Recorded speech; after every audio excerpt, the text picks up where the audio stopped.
Yeah, so my name's Andrew Durham. I work in the Boston office. I am in charge of data management there. I've been involved in the eDEP program.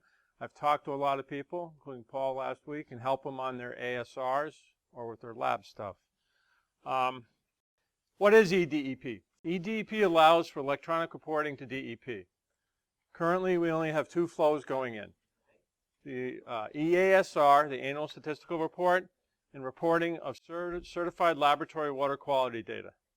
As Karen said, as part of this new reg package that includes the RTCR information, we do have some language in there that will allow us to tell the laboratories to report to us all via eDEP. It makes it a lot easier on us. The quality of the data is better. It comes in, it's easily attained by us. It's not in paper, stacked somewhere. And I believe for you, the public water suppliers, it's a lot easier because it shows up on your eDEP account automatically. So today's topics, I'm going to go over eDEP account, lab data and reports, and then the ASR, some new changes for this year. The basic eDEP account. The basic eDEP account can be opened by anyone. It can be opened by your junior high grandson, kid, or whatever, to anyone out there. It's basic information, name, contact information. You have an eDEP account. Having the basic account will not allow you to submit an ASR. You could work on it if someone else that has the right credentials shares that ASR with your account. So let's say you're doing cross connections for a bunch of systems. You're not going to get a proofed account to open up the ASRs because that's going to be done by the public water supplier or their operator. But they can share that with you, and you can do work on that ASR. You will not have the ability to sign and submit it, though. Lab data can be viewed on a basic account, but it needs to be shared on a transaction-by-transaction basis. If you have the other types of public water supply account, all your water supply data automatically shows up in your account. The lab doesn't have to do anything. You don't have to do anything. It just shows up. I assume that most people here will be getting a PWS proofed account. This gives you the security that is required for starting and submitting the ASR and to view lab data, which is shared automatically. There's two kinds of public water supply proofs. It's an EPA requirement. It's called the Cromer rule. The Cross-Media Electronic Reporting Regulation. What it does, it gives me a wet signature so I know that it's you that's using this account and actually submitting this data to us. That's why we can't take bacteria reports by email. You can't just email us a scanned copy of a bacteria report because EPA requires us to have this security in the system. So there's two kinds. There's a public water supply owner and responsible person proof. This is the proof that's used by people who are not a certified operator. If you're a certified operator, you want to get this proof. Eventually, we will be adding more forms to eDEP, the chemical treatment forms, all that monthly reporting stuff. That's where a certified operator is required to submit those forms. Public water suppliers, if you own a water supply or you're a responsible person on a water supply, you can get that proof and you can do your ASR and you can see the water quality data. Applying for the proof. There's some instructions in the back of the handout that walks you through the process. Part of the process, it asks you for a TIN, tax identification number. It's not defined on eDEP. It should be. TIN is the tax identification number. How it's used. In the early days of eDEP back in 2001, they thought it would be neat if everybody who worked at a company or GE Salem could see everyone else's work that worked at that company. So they used the tax identification number to share automatically across these accounts. I think it's a pain for us because I'm having people for a town go in there and they're like, all of a sudden they see Concom work, other bureaus, other eDEP work that they don't want on their account. It will clutter up your account. So what I recommend is making up very random 9-character numbers and letters your public water supply IDs. You're going to be asked to enter your PWS ID, or if you're doing multiples, enter in multiple PWS IDs. These are used for sharing of the lab water quality data. It has no bearing on the eASR. You can go in and add and delete PWS IDs. So if you're working for a water supplier and then you stop working for them, you work for another one, you can change the PWS IDs that are attached to your eDEP account, but essentially it's applying for a new proof. I don't need the form submitted again, but I do need to be notified that you are changing stuff. Here is an example of an eDEP homepage. They have these new tabs up top. They just added the favorites. If you check the favorite, this box here, it'll put all the transactions in your favorites that you have checked. There's work in progress, so these are transactions that have not been signed and submitted yet. In this account, you can see there's public water supply, annual statistical reports. There's also DW bulk data. So this is data that a laboratory has uploaded to the system, but they have not signed and submitted yet. You have the opportunity to view this, review it. If you don't like it, you contact the lab and they can delete it before it gets to me. So what work in progress transactions have not come into eDEP staff yet. We can't see them until they're actually submitted.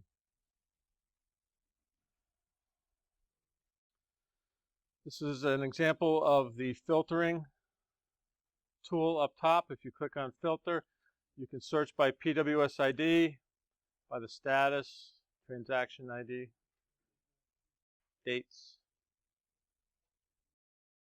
So here, like if you're looking for old reports, you're going to have to look in recent submitted or even archive submitted. So, it may be 2 years ago, it's in here. And what happened was, over the years, especially like the laboratories, were submitting thousands and thousands of transactions. Well, every time they hit their home page, the system had to load all 1,000 of those transactions on there. So right now, these tabs kind of push that into a separate process so it doesn't slow down the whole system so much. I don't know if you remember years ago it was pretty slow. It's gotten better. So they break it out into these categories just to enhance the performance of eDEP. Lab data and reports. Certified labs are the only eDEP users allowed to upload water quality data because it's required that they sign and submit it. A lab director must sign and submit that data. Public water supply approved account will automatically see the data for the PWS IDs provided during the proofing process. This is an example of the Adobe PDF water quality report. This is a bacteria report. It's different than the paper form, but you can print it. You can save it as a PDF. You can email it to people. There's a water supplier in the western part of the state for a town. He puts them all up on the town website so people can see what's been done. There's also download to Excel option, and this is a 56-column table that comes out of DEP. It has the water quality data. It's not very pretty to look at, but if you're savvy with databases or there's some third parties out there that are writing programs that will suck this in and do some pretty nifty stuff with it. So that's why we have the download to Excel. Options for resubmitting. So if it's a work in progress, the lab can actually delete the transaction before it gets to DEP. So think of a paper form. This is a paper form that you received, you're reviewing, but it hasn't gone to DEP yet. You can tear it up and make corrections to it. So if the upload has been signed and submitted, so if you or the laboratory has sent it into DEP, we can't ignore it. It has to stay on file here, but you can always resubmit it. You can always correct it. So the lab will contact us. We will reject any problems with the report, and then they can resubmit the corrected data. So that's how that works. All right, shifting gears, we'll go on to the eASR, the Electronic Annual Statistical Report. We started in 2009. We're in our 6th year of reporting right now. There's not many changes for 2014. You must have a public water supply approved eDEP account to start and submit the ASR. Sharing of the ASRs is a manual process. So it's not automatic like the lab stuff. You need to know the account's nickname that you're going to share it with. So if you're going to share it with your friend, you need to know what their eDEP nickname is. Not what you call them as a nickname, but when you sign up for eDEP, you have to provide a nickname, and that's the one you use. I've had people say, he's named Jack. eASR walkthrough. So every year you need to start a new ASR. In that moment that you actually start, the form is built with the data that we have in our database. So if you called us the day before with a phone number change, that phone number change will show up. If you call us after you start the ASR and we change the phone number, it won't change the ASR. The ASR takes the data that moment and builds that form for you. So under forms, pick start transaction, pick your business, enter your PWS ID. This is all the same. Next, again, we'll bring you to the new legal information form. The new legal information form. This was a paper form that was mailed out last year. It was a last-minute request by the DEP's legal department and the director of our program. The optional fields are book page, company name, or personal name, one or the other, and the street to address. Otherwise, they are all required fields. So the book page number is optional, but that would be, you could look that up on the county registry of deeds sites. The form only accepts a first name, last name, or a company name. So in this example, I used the company name, a phone number, my address at work in Boston. And then you hit continue and you will get onto the form that you saw last year. So the system information is the first form. I'm going to go through all the sub-forms now quickly. Not much has changed, but I will hit each one. So what we ask you to do is verify the pre-populated data, including the operators. Required responses for the NTNC form, the smaller system form. Do you have tenants? The census information, how did you figure out the population of your system? And the emergency response plans and alarms. Cross connections, answer those questions as best as possible. And if you have questions about that, contact Ottavio in Boston. So this is just an example of the form. It looks the same. Census information, the FEIN number. Do not use your social security number, please. Same as last year. Certified operators. Last year we expanded this section so that we could capture primary treatment and primary distribution operators, as well as secondaries and general operators. That was because our regulations required that breakout, and the old ASR and our old database only accepted one primary operator per system, but that was inaccurate, so we've expanded it. So to add an operator or to change it, you'll need to know the certified operator license number. You type the number into the box left of add operator button, click add operator, and then you choose the function. The function would be primary treatment, primary distribution, secondary treatment, secondary. Those are the functions that the operators act as.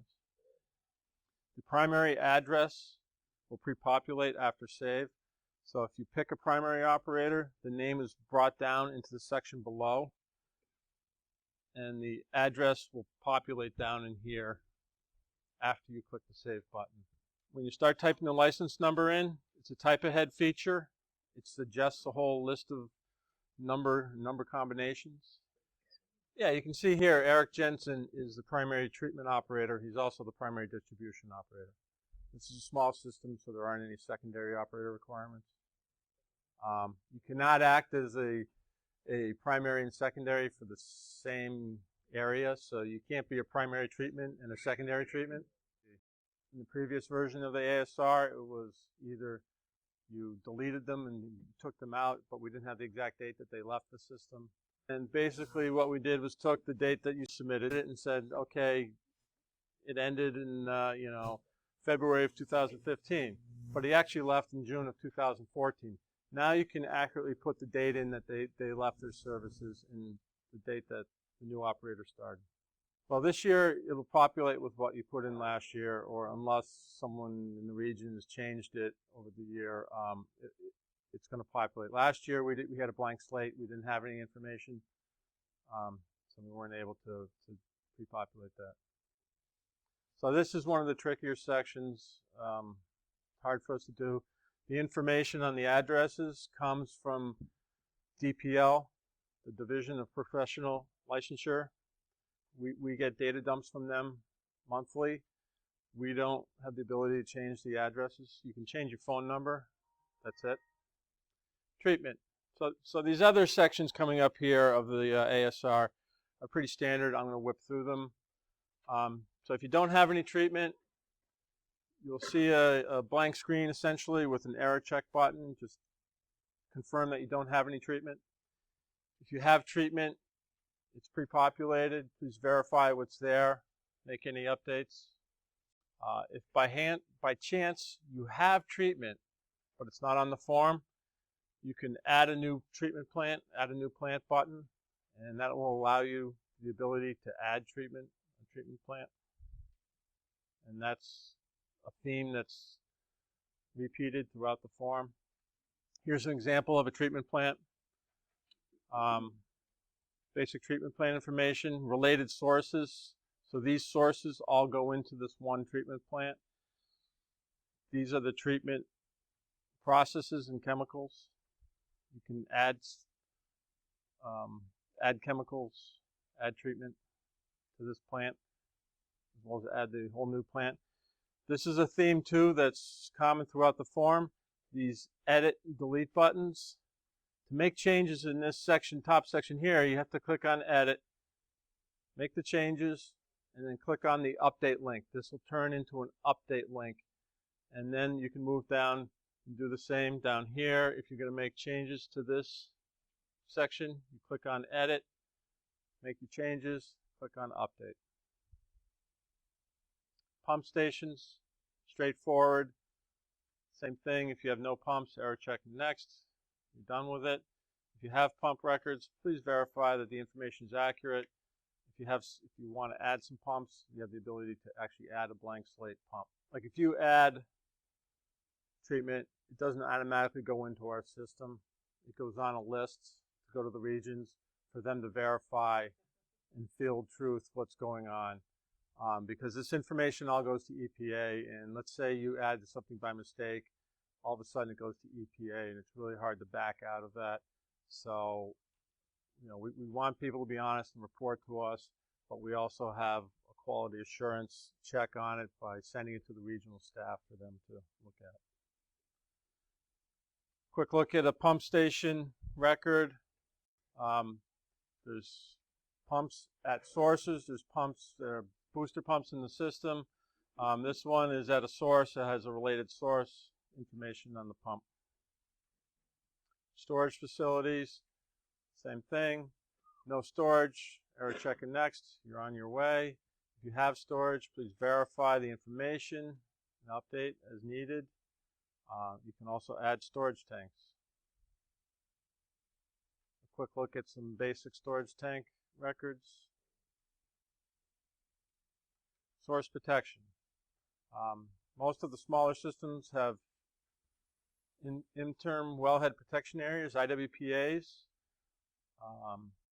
You may have some identified potential sources of contamination that came from the SWAP program that was about 10 years ago, more than that now. If you see any potential sources of contamination listed, please verify they're accurate, add any as needed, or remove. Once again, the edit and update buttons. To answer questions 4 through 6, you need to use the edit and update buttons. Here's an IWPA where there's no potential sources of contamination. Number 3 here. You might see a list down here if they're in the system. If you have any, you can add them too. You can add them by using the add button. And to get in to access these questions 4 through 6, you need to use the edit and the update feature. Those have to be answered before you can move out of this form. Groundwater sources, same thing, use the edit to gain access to the lower portion of the form. Responses are required for source metered and type of water, whether it's raw water or finished water that's being metered. If you answer the source is metered, then you can put monthly volumes in, because we don't want estimates on the monthly volumes. So you have to have a meter to give us volumes. Total number of days pumped is a required question also. You know, how many days was that pump operating? The smaller systems, we don't expect that you're going to be metering or read your meters every day. Source metered question required. Type of water, raw and finished. Units, gallons versus millions of gallons. Purchase water. A lot of you will see this form. There'll be nothing there because you don't have a purchase water connection with anyone. So you could just click error check and next. So here's an example of nothing is there. There's no data on our side, but this form is there. If you do purchase water and you don't have it, you can add one, but most likely not. Water production and consumption. Choose the units. The finished water table is required. Use the calculate button after you put in all your monthly values. It'll add up the totals. The raw water table is for systems that have treatment and have water loss due to their treatment. So your raw water numbers will be higher than your finished water numbers because of that loss. But if you don't have any loss, there's a button to check to say raw water is same as finished water. Verify the service area. So here's an example of the water production consumption. You have to pick your units first before you can start entering information. Enter in the information. And if you have any sold, purchased water, etc., click calculate finished water. Once again, you have the maximum daily finished water consumption. That's for large municipal systems. So it's turned off as a requirement for the smaller systems. Attachments. So that was the last of the forms that you will be required to fill out. When you click next, after all the forms have been error checked and verified, it will bring you to an attachment stage. This allows you to attach things like you attach to an email. Word, Excel, PDFs. I don't know about pictures, but it takes a bunch of different formats. So if you have any extra information that you want to provide us to defend any answers that you gave us, or you have anything that you need to attach, you can attach it here. If you don't attach it and you still want to get to us, you can either mail it or email it to Tio and I, and the contact information is at the end. We can either scan it and attach it to your eASR internally, or if you email it to us, we can attach that after your eASR has been submitted. Other considerations. So if you're a community or a non-transient, non-community system, you'll get a slightly more complex form. The cross connections will be a separate section, more detailed information. Vending systems, so if you're operating a vending system, you're going to get a less complex form than anyone else.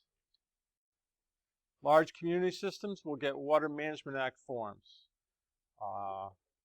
Those are the same, they haven't changed much, but there's a lot of reporting to do and defending of water loss and water use that's not metered, etc., etc. If you have questions about that, you should contact Richard Friend and his group.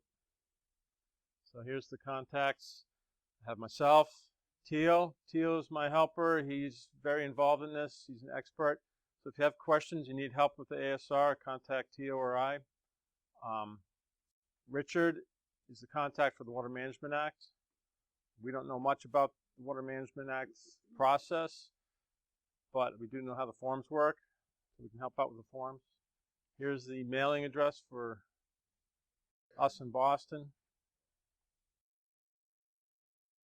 send me an email. I will email you the PDFs because I can't transfer those transactions, but I can mail you the copies of them so at least you can see what he submitted. And from now on, you will see whatever you've done. You'll see any water quality work that's done by a lab that sits on the eDEP. I'm not sure if you use one. Yeah, so all that data going back in time will come over. So you can see all that. So the proofing process is, yeah, you go through it, you print the form, you get it notarized, you mail it to me. It takes a couple days to process. The database that we use every day is called WQTS. So the updates are pushed into WQTS automatically.